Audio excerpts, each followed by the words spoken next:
This is Amar from यूएनजूस और आज हम पढ़ेंगे एलिमेंट्री सिस्टम की एम्ब्रियोलॉजी के बारे में। ठीक है, तो हो डाइजेस्टिव ट्रैक्ट से हम स्टार्ट करते हैं। ठीक है, डाइजेस्टिव ट्रैक्ट की डेफिनेशन क्या, फ्रॉम माउथ टू एनस। ठीक है, और माउथ से एनस के साथ साथ इसमें जितने भी ग्लैंड जिसके साथ एसोसिएटेड हैं, ठीक है, वो भी इसमें शामिल हो जाएंगे।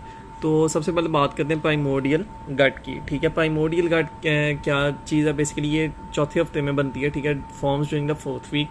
ठीक है, और इसी से आगे डाइजेस्टिव सिस्टम का ये जो एलिमेंट्री सिस्टम, ठीक है, या डाइजेस्टिव सिस्टम है, ये बनेगा।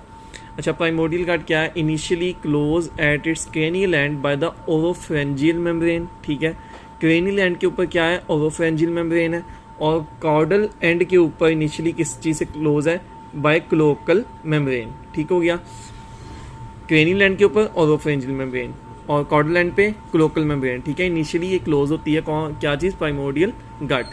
ठीक है, और ये 4th वीक में बनती है। अच्छा, उसके बाद है एंडोडर्म।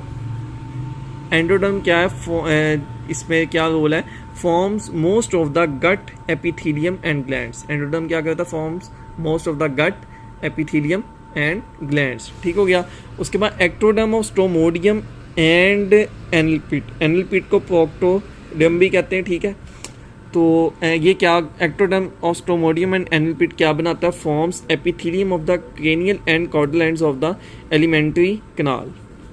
इसमें एपिथेलियम किसकी आ गई है, क्रेनियल एंड कॉर्डल एंड्स किसके, एलिमेंट्री कैनाल के। ठीक हो गया, उसकी एपिथेलियम कहाँ से बनती है, ectoderm of stomodeum and anal pit. और जो एंडोडर्म है वो क्या बनाता है, forms most of the glands gut और एपिथेलियम। ठीक हो गया, उसके बाद बात करते हैं प्राइमोर्डियल गट। जैसे कि मैंने आपको पहले बताया, इसी से आगे वो एलिमेंट्री जो आपका ट्रैक्ट है, ठीक है, वो बनेगा। तो प्राइमोर्डियल गट 3 चीज़ों में डिवाइड है। ठीक है, फोर गट, मिड गट और हाइंड गट। ठीक है, ये और इसकी डिफरेंशिएशन कैसे होती है, हॉक्स, पैराहॉक्स, जीन्स। ठीक है, SH, BMP और WNT सिग्नल इसके अंदर रोल प्ले करते हैं कि इसे डिफरेंशिएट करें, किसे, प्राइमोर्डियल गट को फोर गट, मिड गट और हाइंड गट में। ठीक है, उसके बाद हम देखते हैं डेवलपमेंट ऑफ इसोफेगस। अच्छा, develops from the fore gut immediately caudal to the pharynx. क्या हुआ है, develops from the fore gut immediately caudal to the pharynx. उसके बाद separated from trachea by tracheo oesophageal septum. ठीक है, उसके बाद initially it is short but elongates rapidly due to relocation of the end growth of the heart and lungs. वो क्या कहता है कि पहले ये छोटी होती है, बाद में फ़ौरन ये तेज़ी से बढ़ जाती है। ठीक है, क्योंकि हार्ट और लंग की ग्रोथ और रीलोकेशन की वजह से, और ये ट्रेकिया से सेपरेट है ट्रेकियो इसोफेजियल सेप्टम की वजह से। ठीक है, और develops from the foregut immediately caudal to the pharynx. ठीक हो गया, उसके बाद है reaches its final relative length by the 7th week. 7वें हफ्ते तक ये तकरीबन अपनी फाइनल रिलेटिव लेंथ को टच कर लेती है। ठीक हो गया, उसके बाद है एपिथेलियम एंड ग्लैंड्स जो इसोफेगस के हैं। ये कहाँ से हैं, from endoderm that proliferates and partly or completely obliterates lumen of oesophagus. Endoderm से हैं, ठीक है, एपिथेलियम एंड ग्लैंड्स। उसके बाद है recanalisation of oesophagus normally occurs by the end of the 8th week. ठीक है, यानी 8वें हफ्ते के एंड तक तकरीबन ये इसकी रीकेनालाइजेशन भी हो जाती है। अच्छा, उसके बाद बात करते हैं स्ट्रिएटेड मसल्स की। ठीक है, इसमें जो स्ट्रिएटेड मसल्स हैं, ये फॉर्मिंग मस्कुलरस एक्सटर्ना, यानी external muscle of the superior third of oesophagus. जो सुपीरियर थर्ड ऑफ इसोफेगस है, ठीक है, उसके जो मस्कुलरस एक्सटर्ना वो कहाँ से, वो किस चीज़ से बनी है, वो स्ट्रिएटेड मसल से बनी है। ठीक है, और derived from the mesenchyme in the 4th and 6th pharyngeal arches. Striated muscles क्या है, derived from the mesenchyme in the 4th and 6th pharyngeal arches और forming muscularis externa external muscle of the superior third of oesophagus. उसके बाद आ जाते हैं smooth muscle. Smooth muscle क्या है, develops from the surrounding splanchnic mesenchyme. ठीक है, और in the inferior third of oesophagus. Superior third में क्या है, स्ट्रिएटेड मसल, इंफीरियर थर्ड में क्या है, स्मूथ मसल। ठीक हो गया, उसके बाद both types of muscles innervated by the vagus nerve which supply caudal pharyngeal arches. ये दोनों जो मसल्स हैं, ठीक है, ये वेगस नर्व से सप्लाई होते हैं। ठीक हो गया, और जो रिसेंट स्टडीज़ हैं उसमें ये है कि स्मूथ मसल ही आगे वो डिफरेंशिएट हो जाते हैं स्ट्रेटेड मसल में ऊपर को। उसके बाद इसकी एबनॉर्मेलिटीज़ हैं, उसमें इसोफेगल स्टेनोसिस है। ठीक है, इसमें क्या usually occurs in its distal third में, और रिजल्ट्स फ्रॉम 2 चीज़ों से ये रिजल्ट्स होता है। ठीक है, या इनकम्प्लीट रीकेनालाइजेशन ऑफ इसोफेगस हो जाए ड्यूरिंग 8th वीक।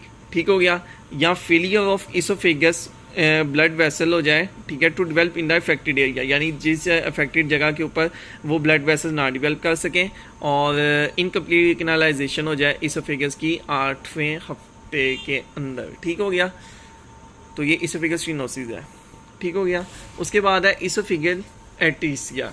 ठीक है, इसकी जो पहचान है उसमें क्या होता है कि फीटस जो होता है वो यूजली अपीयर हेल्दी नज़र आता है, लेकिन जब बेबी आप उसके ओरल फीडिंग देंगे, ठीक है, like baby rejects oral feeding with immediate coughing and regurgitation, ये इसके सिम्टम्स हो गए हैं।